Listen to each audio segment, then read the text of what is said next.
बिस्मिल्लाहिर्रहमानिर्रहीम on behalf of world securities आपको welcome करते हैं जी। लास्ट वीक टेकटॉक को अगर रिकैप करें तो वही केस की इंडस्ट्री चार्ट को डिस्कस किया, फिर लॉग स्केल्स के ऊपर हम जो चीज़ों को डिस्कस करते हैं उसको काफ़ी डिटेल से डिस्कस किया, फिर कुछ रेजिस्टेंस एरियाज को भी देखा, कुछ सपोर्ट एरियाज को भी देखा, लोअर लो और लोअर हाई की फॉर्मेशन और हाई हाई और हायर लोअर की फॉर्मेशन दोनों को इन डिटेल इनके ऊपर भी डिस्कशन हुई थी। और कुछ ओवरऑल अगर स्टांस की बात करें तो स्टांस ये था कि बुलिश मार्केट लगती है, बट ये है कि विद कॉशियस स्टांस लगती है। उसके ऊपर भी कुछ चीज़ों को डिस्कस किया था। और अपर एरियाज की अगर बात करें तो टेकटॉक के अंदर जो लेवल्स को हमने डिस्कस किया था वो 1,16,400 पे कुछ कॉन्फ्रेंस बनता था। फिर उसके बाद वॉल्यूम बार जो थी उसको भी हमने देखा था कि उसकी भी इंपॉर्टेंस होगी गोइंग फॉरवर्ड, और ऊपर के उससे 16,400 अगर ब्रेक करती है मार्केट तो 1,17,200 से 1,18,400 का एरिया था, और उसको फर्दर भी एक्सटेंड करते हुए हमने देखा था तो 1,25,26,000 के टारगेट लिखते थे। बट ये है कि लास्ट वीक की अगर हम बात करें एक्टिविटी की या सपोर्ट रेजिस्टेंस एरिया की या हाई और लो की, तो उस पॉइंट ऑफ व्यू से अगर देखें तो 1,19,421 का मार्केट ने हाई टच किया। लो जो हमारा सपोर्ट एरिया था जो टेकटॉक के अंदर हमने डिस्कस किया था 1,15,200 से 1,14,800, 1,15,883 का लो टच किया मार्केट ने, और क्लोजिंग जो है वो 1,18,442 पे आई है, जो कि हमारा जो बिजनेस एरिया जो टेकटॉक के अंदर हमने डिस्कस किया था 1,17,200 से 18,400 उसके करीब ही आई है। तो अब आज के टेकटॉक की तरफ चलते हैं, देखते हैं कि चार्ट्स के ऊपर फर्दर क्या पोजीशन नजर आती है और गोइंग फॉरवर्ड क्या स्ट्रेटेजी होनी चाहिए, या उस चार्ट्स के ऊपर क्या सिचुएशन नजर आती है। तो ओवर टू जमशेद। जी अस्सलाम वालेकुम। वालेकुम अस्सलाम। अच्छा जी, टेकटॉक के अंदर जो गोइंग फर्दर अपसाइड के ऊपर केस 100 के एरियाज हो सकते हैं, उसके ऊपर जो लेवल्स बनते हैं वो हमने लास्ट जो कपल ऑफ वीक्स हैं यहाँ पे जो प्रेपोजिशंस डिस्कस की थी, जो फॉर्मेशंस डिस्कस की थी। फर्स्ट तो ये था कि यहाँ पे काइंड ऑफ एक बुलिश फ्लैग कह लें या एक डिसेंडिंग चैनल की फॉर्मेशन एरिया था, जिसका हमने कोई 19 फेब के ऊपर जो टाइम था ये कंप्लीट हुआ था। इसका ब्रेकआउट था इनिशियली, फिर रेजिस्टेंस एरियाज, फिर अगेन उसी सपोर्ट एरियाज के पास एज ए ट्रेंड लाइन इसको सपोर्ट किया अपसाइड के ऊपर। अब फर्दर मोमेंटम बनाता नजर आया। जो लास्ट वीक था हमने वीक ओवर वीक बेसिस के ऊपर 1,15,200 का एक रेजिस्टेंस एरिया हम हाईलाइट करते रहते, 1,15,200, 1,16,400। तो जो लास्ट वीक के ऊपर क्लोजिंग थी केस 100 की वीकली चार्ट के अकॉर्डिंगली, ये हमने देखी थी 1,15,536 का एरिया, जो कि अपसाइड के ऊपर एक इमीडिएट रेजिस्टेंस एरिया था, उससे ऊपर की क्लोजिंग का एरिया था। तो वो again in line with the view फिर केस एंड ने फर्दर भी मोमेंटम अपसाइड के ऊपर गेन किया। और जो सेकंड रेजिस्टेंस एरिया या फिर जो according to the price section दो थ्योरी एक लोअर हाई था 21 जैन का, इस स्विंग को भी हमने सक्सेसफुल अपसाइड के ऊपर ब्रेकआउट होते देखा और फर्दर अपसाइड के ऊपर जो हाईलाइटेड टारगेट्स एरिया जो पोटेंशियल एरियाज थे उनकी तरफ मूव करता नजर आया। अब यहाँ पे जो हमने वॉल्यूम बार्स की बात की थी, ये एरिया अपसाइड के ऊपर रीगेन होगा तो यहाँ पे वॉल्यूम्स बार हमें कोई एक से दो तगड़ी बनती नजर आ सकती है। अब वो आइडियली तो ये था कि 18 मार्च का जो सेशन था जब केस हंड्रेड ने अपसाइड के ऊपर आके 1,16,200 के पास क्लोज किया था, उसके ऊपर जो नेक्स्ट डे था, यहाँ पे जो वॉल्यूम की बात थी ये तगड़ी बननी चाहिए थी। और वहाँ से फिर अपसाइड के ऊपर मोमेंटम रहता तो वो एक अच्छा मोमेंटम कंसिडर किया जाता। अभी के लिए again according to the conventional analysis देखा जाए तो स्टिल बुलिश पॉइंट्स के ऊपर चीज़ें ज़्यादा नज़र आती हैं, डिस्पाइट कि हम एक जो दो सेशन है यहाँ पे काइंड ऑफ बियर्स की एक रिवर्सल कह लें या एटलीस्ट बियर्स बैटलिंग बैट जो एक एरिया बनता है इस एरिया के राउंड, ये हमें फिनोमेना रिपीट होता नज़र आ रहा है। या फिर एटलीस्ट ये कहा जा सकता है कि ये जो 1,19,400 का हाई पोस्ट हुआ है, यहाँ पे कोई एक हमें एक बुलिश एग्जॉशन सी दो कैंडल्स के ऊपर विटनेस हुई है। एक तो वॉल्यूम जो बार थी 20 मार्च की जब केस हंड्रेड ने एवर हाई फ्रेश एक एवर हाई पोस्ट किया था 1,19,400 का, प्रिसाइजली देखा जाए तो 1,19,421 का एरिया बनता है। तो इसके ऊपर वॉल्यूम कंपैरेटिवली लास्ट जो कपल ऑफ वीक्स थे इससे ज़्यादा day over day basis trade हुए। तो ये थोड़ी सी चीज़ देखने वाली होगी कि आगे कैसे केस हंड्रेड मोमेंटम को कैरी करता है। अब इसके ऊपर जो बायास है वो स्टिल बुलिश है स्टॉक्स को लेके इंडिविजुअल स्ट्रक्चर्स के अंदर, जैसे हमने प्रीवियसली भी हाईलाइट किया है। और एक जो हमने लास्ट कपल ऑफ सेशंस या कपल ऑफ वीक से डिस्कस किया था according to the continuation pattern के inverted head and shoulder pattern हो सकता है, तो उसका ब्रेकआउट भी हमने कोई जो एरिया था 1,15,000 से 600-700 के एरिया ये भी देखा है। अब इस एरिया के या जो इस पोजीशंस के अकॉर्डिंगली अपसाइड के ऊपर जो टारगेट्स एरियाज हैं उनको अगर हम प्रोजेक्ट करें जैसे सर डिस्कस कर रहे थे रिव्यू के अंदर कि हमारा जो बायास था कि case and resistance areas regain करेगा तो 1,21,000 की तरफ मूव करता नजर आ सकता है, 1,21,000 1,22,000 के एरिया। तो उसके ऊपर जो हेड एंड नेक का जो विड्थ है, इसको अगर यहाँ से प्रोजेक्ट करें तो 1,22,400 का एरिया बनता है। अब स्ट्रेट इसी जगह से केस हंड्रेड जहाँ से क्लोज किया है अपसाइड के ऊपर मूव बनती नजर आ सकती है, या फिर जो अगला बिफोर ईद हॉलीडे से जो 4 सेशंस होंगे इसके ऊपर हमें थोड़ा सा कॉशियस स्टांस को देखना चाहिए। तो उसका आंसर बड़ा सिंपल सा है। According to the pivots analysis अगर देखा जाए तो जो इस वीक का अपसाइड के ऊपर जो लास्ट वीक का एरिया बनता था मंथली बेसिस के ऊपर, उसको अगर हम देखें वो एरिया रिजाइड करता है 1,19,400, प्रिसाइज लेवल बनता है 1,19,300 का। अच्छा, अब इसके ऊपर जो केस हंड्रेड का मोमेंटम है वो बड़ा सिंपल सा है। वो अगर केस हंड्रेड फर्दर अपसाइड के ऊपर गैप अप ओपनिंग विटनेस करता है मंडे को या फिर ट्यूसडे को एक तगड़ी गैप अप ओपनिंग होती है, 1,19,333 का ये प्रिसाइज लेवल बनता है जो एक सेकंड रेजिस्टेंस एरिया था according to the pivots analysis इस मंथ का। तो इसको रीगेन करके सस्टेन करता है तो फिर अगेन जो 1,22,700 और जो हमारा एक प्राइस एक्शन के ऊपर according to the head and shoulder pattern का टारगेट था उसके साथ वो चीज़ें कन्फ्लुएंस करती नजर आ सकती हैं। फिर पोटेंशियली हम केस हंड्रेड को अपसाइड के ऊपर फर्दर एक अच्छी मूव के अंदर देखेंगे टिल द टाइम, क्योंकि बहुत ज़्यादा तगड़ी बीरिश रिजेक्शन पोस्ट नहीं होती या फिर बीरिश कैंडल्स अपीयर होना स्टार्ट नहीं होती। अब जो लैगिंग इंडिकेटर्स हैं जैसे कि डाउन साइड के ऊपर आप देख रहे हैं आरएसआई को प्लाट किया। अच्छा, आरएसआई के ऊपर वीकली बेसिस के ऊपर देखा जाए या फिर डेली बेसिस के ऊपर जाए तो ये हम प्रीवियसली भी डिस्कस करते रहे कि केस हंड्रेड के ऊपर जो एक ओवर ड्यू करेक्शन है थोड़े से लंबे अरसे के लिए, उसके लिए केस हंड्रेड का अपसाइड के ऊपर एक अच्छा तगड़ा हाई पोस्ट हो, यहाँ पे तगड़ी बीरिश रिजेक्शन पोस्ट हो, बीरिश डाइवर्जेंसेस अपीयर हो, फिर हम डाउन साइड के ऊपर एक रिवर्सल देखेंगे या एटलीस्ट एक डीपर करेक्शन देखेंगे। तो इट्स टू अर्ली टू से क्योंकि केस हंड्रेड के ऊपर स्टिल यहाँ पे बीरिश डिवर्जेंसेस अपीयर हुई हैं स्लाइटली। हमने अपसाइड के ऊपर एक हाई एक फ्रेश हाई देखा है, लेकिन डाउन साइड के ऊपर लैगिंग इंडिकेटर्स हो गए जैसे कि आरएसआई है, और यहीं पे अगर मैगडी को भी देखें तो यहाँ पे अगेन थोड़ा सा फिशी नज़र आता है डाउन साइड के ऊपर। फर्दर हो सकता है इकोनॉमिक करेक्शन विटनेस हो according to the lagging indicators. लेकिन आई थिंक वही जो प्रीवियसली हमारा स्टांस था कि प्राइस एक्शन को देखते हुए काम करना चाहिए। डाउन साइड के ऊपर सपोर्ट एरियाज जो अभी के बनते नजर आ रहे हैं अकॉर्डिंग टू दिस स्लाइड, ये सपोर्ट एरिया डाउन साइड के ऊपर 1,17,200 से लेके 1,15,800 का एरिया होगा। इस एरिया तक अगर case and for any reason dip लेगा तो इन एरियाज में मुझे ऐसा लगता है कि यहाँ पे हमें बाइंग प्रेशर विटनेस हो सकता है। अभी के लिए जो हमारा प्रीवियस स्टॉप लॉस था वो 1,11,800 को हम लेके चल रहे थे, तो उसको फर्दर थोड़ा अपसाइड के ऊपर ट्रेल करना चाहिए।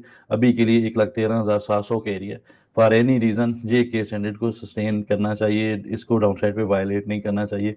अगर ये वायलेट होता है तो फिर जो एक बुलिश तगड़ा बुलिश मोमेंटम है उसके अंदर थोड़ा सा एक कॉशियस स्टांस फर्दर इनहांस होता नजर आ सकता है, और in that case down side के ऊपर डीपर एरियाज ओपन होते नजर आ सकते हैं।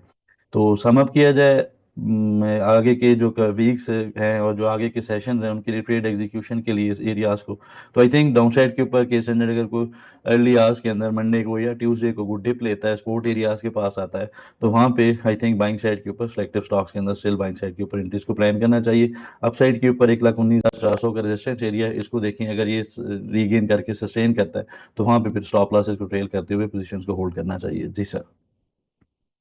जी, आगे इंडेक्स व्यू की तरफ चलते हैं। कमिंग वीक के लिए इंडेक्स से सपोर्ट रेजिस्टेंस एरियाज को डिस्कस कर लेते हैं और पॉइंट्स टेबल को देख लेते हैं। अच्छा जी, पॉइंट्स टेबल के ऊपर बीरिश पॉइंट्स के ऊपर ऐसा कोई अभी तक पॉइंट ऐसा रहा नहीं है। जो लास्ट 24 फेब का एरिया था क्लोजिंग थी इन्वर्टेड हैमर, ये लास्ट वीक तक हमारा एक बीरिश पॉइंट था। अभी के लिए जो एक माइल्ड डिवर्जेसेस हैं लैगिंग इंडिकेटर्स के ऊपर, तो उनको एज ए बीरिश या कॉशियस पॉइंट एटलीस्ट कंसिडर किया जा सकता है। बुलिश पॉइंट स्टिल यहाँ पे बढ़ते नजर आ रहे हैं, एवर हाई क्लोजिंग भी हमने देखी है। तो स्पोर्ट एरियाज को देखेंगे 1,17,200 1,15,800 ये कमिंग वीक का स्पोर्ट एरिया हो सकता है। अपसाइड के ऊपर एज अर्ली साइड के मीडियम रेजिस्टेंस एरिया 1,19,400 का है। ये अगर केस हंड्रेड डेली बेसिस के ऊपर सस्टेन करता है तो दोबारा अच्छी तगड़ी मूव बनती नजर आ सकती है, और इस मूव के अंदर मुझे ऐसा लगता है फिर अक्रॉस द बोर्ड हमें बाइंग विटनेस होगी। जी सर। आगे ट्रेड प्लान फॉलोअप की तरफ चलते हैं, ट्रेडिंग चैनल को देख लेते हैं।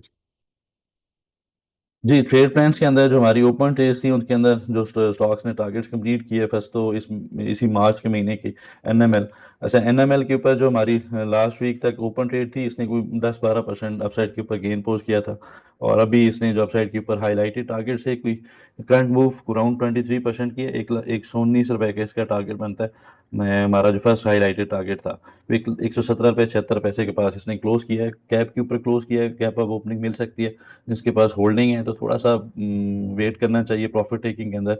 और जो इसका ये हाई था अराउंड 128 130 रुपीज़ का, इतने तक यहाँ पे देखना चाहिए। अगर यहाँ पे कोई बीरिश रिजेक्शन मिलती है तो वहाँ पे फिर प्रॉफिट टेकिंग करेंगे या फिर स्टॉप लॉसेस को ट्रेल किया जा सकता है।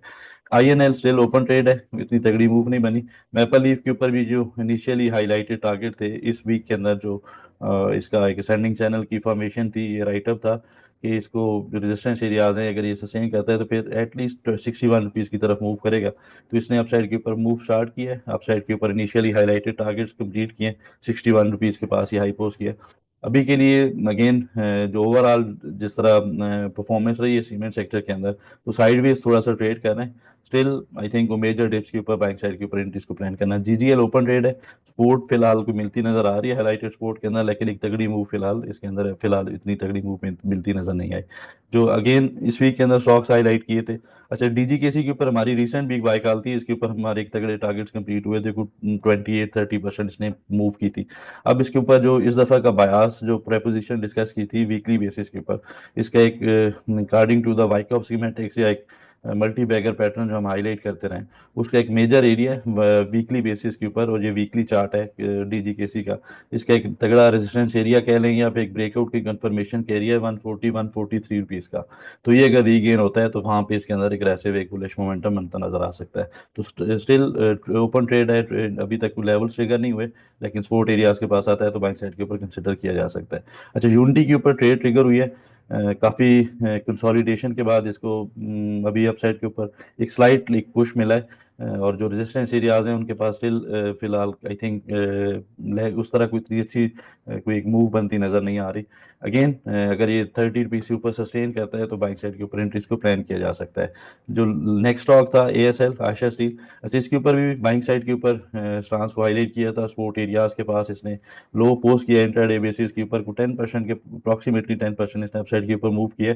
और करंटली भी वही जो 10 रुपये 20 पैसे 10 रुपये 50 पैसे रेजिस्टेंस एरिया वहाँ से रिजेक्ट होता नजर आया है। तो सस्टेन करने की सूरत में फर्दर अपसाइड के ऊपर मोमेंटम बनता नजर आ सकता है।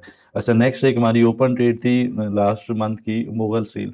अच्छा, मुगल के ऊपर जो इसका बयास था, ये इसका राइटअप था, और इसके ऊपर जो मेजर एक जोन हाईलाइट किया था 68.60 से 66 रुपीज़ का।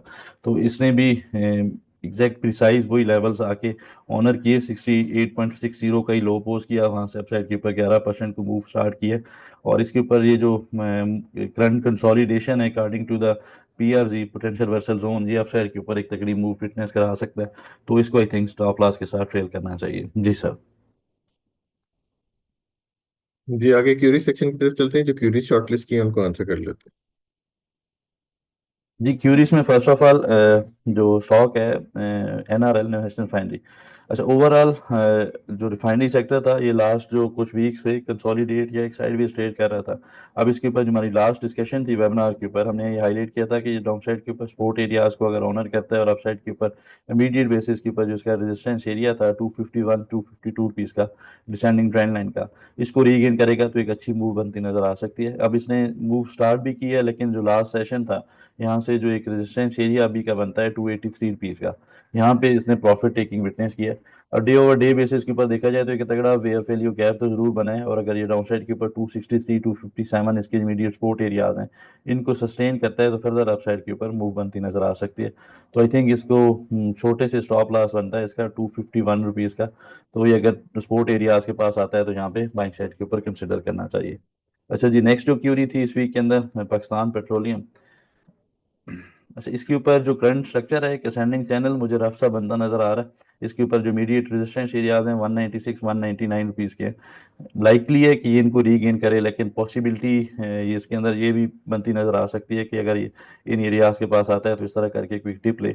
लेकिन सपोर्ट एरियाज 185 182 रुपीज़ या फर्दर अगर कोई मेजर डिप आती भी है स्टिल 178 रुपीज़, तो यहाँ पे इसके अंदर एक अच्छी बाइंग मोमेंटम बनता नजर आ सकता है। और इन केस ऑफ ब्रेकआउट या एक मीडियम रेजिस्टेंस एरिया अगर ये रीगेन करता है तो वहाँ पे भी इंट्रीज को बाइंग साइड के ऊपर प्लान किया जा सकता है। अच्छा जी, नेक्स्ट जो स्टॉक था इस वीक के अंदर क्यूरी सेक्शन में AGL। अच्छा, एक ईजीएल के ऊपर फर्स्ट ऑफ ऑल थोड़ा सा अगर इसका प्रीवियस बिहेवियर देखें तो यहाँ पे हमारी एक फर्स्ट बाय कॉल थी मई 2024 के अंदर, इसको as a harmonic pattern potential reversal zone highlight किया था। और इसके जो एक्सटेंडेड टारगेट्स है ये अराउंड 38-40 रुपीज़ के बनते थे, वो इसने कंप्लीट किए और इसी एरिया में आके इसने एक हमने कंसोलिडेशन भी देखी थी इस एरिया में। यहाँ पे अगेन यहाँ पे जो हमने प्रीवियसली फिर इसको एज ए जब टॉपिक इंक्लूड किया तो एक असेंडिंग चैनल की फॉर्मेशन के एरिया था, यहाँ पे भी इसने टेक्निकल के ऊपर काफ़ी अच्छे से काम किया, एज ए रेजिस्टेंस सेट करता रहा, कंसोलिडेट किया, जो ब्रेकआउट बना सक्सेसफुल ब्रेकआउट बना, और उसी को इसने एज ए सपोर्ट एक दफ़ा अगेन यहाँ पे सेकंड टाइम भी एज ए सपोर्ट ऑनर किया और अपसाइड के ऊपर एक हाइपर मूव के अंदर कन्वर्ट करता नजर आया। अब करंट लेवल्स की बात करें तो जो सपोर्ट एरिया बनता है according to the conventional analysis, या जो एक support area according to the ascending trend line support area, ये कुछ 68 से लेके 62 रुपीज़ का एरिया बनता है। तो इसको अगर ये सस्टेन करता है फॉर एनी रीजन, एरियाज के पास पुल बैक आता है तो एक अच्छी बाइंग अपॉर्चुनिटी होगी। लेकिन अपसाइड के ऊपर अब इसके जो पोटेंशियल प्रॉफिट टेकिंग एरियाज या जो एक बायास है इसका, ये जो एक फॉर्मेशन इस एरिया में जो हाईलाइटेड है ब्लू कलर की लाइंस के ऊपर, जो इसका अपसाइड के ऊपर पोटेंशियली जो एक पोटेंशियल टारगेट एरिया है वो 79.30 के पास का, 80 रुपीज़ के पास है। तो 80 रुपीज़ को जाता है, अगर वहाँ से कोई प्रॉफिट टेकिंग होती है तो वहाँ पे again profit taking bearish rejection की या रिवर्सल के ऊपर करनी चाहिए, फिर डाउन टाइस के ऊपर डिप एक अच्छी मिलती नज़र आ सकती है। अच्छा जी, नेक्स्ट जो क्यूरी थी इस वीक के अंदर टीआरजी। अच्छा, हमने टेक्नोलॉजी सेक्टर को लास्ट वीक के अंदर काफ़ी डिटेल में डिस्कस किया था कि डिस्पाइट कि हम काफ़ी अरसे से इसके अंदर बीरिश थे या एटलीस्ट अवॉइड करते रहे इसको, बाइंग अपॉर्चुनिटीज़ के अंदर भी जो स्मॉल अपसाइड के ऊपर बाउंस मिलता भी था। तो लास्ट वीक हमने डिस्कस किया था वेबिनार के ऊपर कि मेजर डिप के ऊपर अब पॉसिबल है हमें कि अच्छी बाइंग मोमेंटम बनता नजर आया, जैसे नेट्स और क्यूरी सेक्शन में डिस्कस किया था। तो टीआरजी के ऊपर भी हमने एक न्यूज़ बेस्ड एक्टिविटी देखी, गैप अप ओपनिंग मिली, लेकिन अगेन जो एक रेजिस्टेंस एरियाज हैं या जो एक ब्रेकआउट कंफर्मेशन के लिए ज़रूरी है, कंपलसरी है, मैंडेटरी है to confirm the bullish reversal, वो नहीं एरियाज के पास अगेन हमने प्रॉफिट टेकिंग विटनेस किया। अभी के लिए resistance area 72 immediate resistance area 74.50 से 76, इसका एक मेजर रिवर्सल कंफर्मेशन का जोन है, ये जो बॉक्स का हाईलाइटेड है। तो इसको ये जब जाके रीगेन करेगा तो फिर एक फर्दर अपसाइड के ऊपर तगड़ी मूव के अंदर कन्वर्ट करता नजर आ सकता है। डाउन साइड के ऊपर इमीडिएट सपोर्ट एरिया 66 रुपीज़ का इसका बनता नजर आ सकता है। अच्छा जी, नेक्स्ट इस वीक के अंदर क्यूरी थी फौजी सीमेंट। फौजी सीमेंट के ऊपर हमारी एक रिसेंट बाय कॉल थी, इस एरिया में हमने अपसाइड के ऊपर जो इसके हाईलाइटेड टारगेट्स वो कंप्लीट हुए। अभी के लिए एक्सटेंडिंग ट्रेंड लाइन के पास ओवर कर रहा है, यहाँ से बार बार रिजेक्ट भी होता नजर आ रहा है। तो इसको अगेन फिलहाल जब ब्रेकआउट बने 49.40 का तो वहाँ पे बाइंग साइड के ऊपर एंट्रीज को प्लान करना चाहिए। और फॉर एनी रीजन अगर कोई डिप आती है 45-46 रुपीज़, तो वो एक अच्छा शॉर्ट टर्म का बाइंग एरिया, और वहाँ पे 42.90 का स्टॉप लॉस रखना चाहिए, और अपसाइड के ऊपर एक बाउंस के लिए एंट्रीज को प्लान किया जा सकता है। लास्ट क्यूरी थी जी इस वीक में सीनर्जी। अच्छा, सिनर्जी के ऊपर जो हमारा लास्ट हमारी डिस्कशन रही थी कि मेजर डिप्स के ऊपर एक अच्छा बाइंग एरिया बनता नजर आ सकता है। According to the weekly charts के ऊपर देखा जाए तो जो एक मेजर बुलिश कन्वर्जन है या बुलिश हाइपर मूव के लिए एक जो मेजर एरिया हाईलाइट हुआ हुआ है ऑलरेडी, तो उसी के अंदर हमने हाई पोस्ट होते देखा है, वहाँ से अगेन वीकली बेसिस के ऊपर रिजेक्शन पोस्ट जरूर इसने की है। लेकिन मुझे ऐसा लगता है जो इमीडिएट बेसिस के ऊपर डेली बेसिस के ऊपर एक जो इसका सेंडिंग ट्रेंड लाइन का एरिया है, अगर मेरी रीडिंग्स ठीक हैं तो ये अपसाइड डाउन साइड के ऊपर अगर कोई 7 रुपये 60 पैसे तक आता है तो यहाँ पे अगेन बाइंग साइड के ऊपर एंट्रीज को प्लान करना चाहिए। अपसाइड के ऊपर एटलीस्ट 8 रुपये 80 पैसे की तरफ ये इनिशियली मूव करता नजर आ सकता है। जी सर। जी थैंक यू। इस वीक के लिए इतना, इंशाल्लाह नेक्स्ट वीक दोबारा मुलाकात होती है, तब तक के लिए अल्लाह हाफिज एंड थैंक यू।